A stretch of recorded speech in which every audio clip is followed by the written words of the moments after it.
ഞാൻ തലവേദനയ്ക്ക് തുടർച്ചയായിട്ട് ചില ദിവസങ്ങൾ തലവേദന ഉണ്ടാകാറുണ്ട്. ഓക്കെ. IT ഫീൽഡിൽ വർക്ക് ചെയ്യുന്ന ആളാ. അപ്പൊ ടാബ്ലറ്റ്സ് ഒക്കെ കഴിക്കുന്നുണ്ട്, എന്നാലും അതിനൊരു മാറ്റം ഇല്ല. മാറ്റം ഇല്ലെങ്കിൽ പിന്നെ ടാബ്ലറ്റ്സ് കഴിക്കണോ? എന്തായാലും നമുക്ക് അതുകൊണ്ട് ഇപ്പൊ കഴിക്കാറില്ല. വർക്ക് ലോഡ് ഇങ്ങനെ വരുന്നോണ്ട്. അതെ തലവേദനയ്ക്ക് ഒരുപാട് കാരണങ്ങളുണ്ട്. എന്താ വെച്ചാൽ ചില ആൾക്കാർക്ക് ഈ പറഞ്ഞ പോലെ ഇപ്പൊ താങ്കൾ IT മേഖല ആയതുകൊണ്ട് സ്ക്രീനിങ് ടൈം കൂടുതലുള്ള ആൾക്കാർക്ക് ഈ പറഞ്ഞ തലവേദന വരാം. അല്ലെങ്കിൽ ഒരുപാട് നേരം വെയിൽ കൊള്ളുന്ന ആൾക്കാർക്ക് വരാം.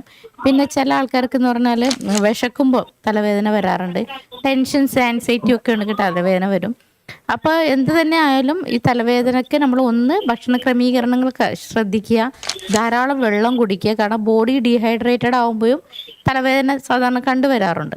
അപ്പോൾ ബോഡീനെ ഹൈഡ്രേറ്റ് ചെയ്ത് കൊടുക്കുക, ധാരാളം വെള്ളം കുടിക്കുക. കാരണം നിങ്ങൾ IT മേഖലയിലുള്ളവർ പലരും ഈ മേശപ്പുറത്ത് ബോട്ടിൽ വെള്ളം വെച്ചാലും അത് എടുത്ത് കുടിക്കാനുള്ള ഒരു ടൈമോ അല്ലെങ്കിൽ അതിനുള്ള ഒരു കോൺഷ്യസ് വരാറില്ല.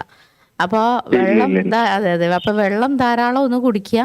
പിന്നെ കുറച്ച് അക്യുപ്രഷർ പോയിന്റ്സ് ഉണ്ട്. അപ്പം നമ്മൾ കുറച്ച് പോയിന്റ്സ് ഒക്കെ നമ്മളിപ്പോൾ എനിക്കിവിടെ ഇരുന്നുകൊണ്ട് പറഞ്ഞു തരാൻ പറ്റുന്നില്ല, തലയുടെ ഭാഗത്തൊക്കെയാണ് പോയിന്റ് വരുന്നത്.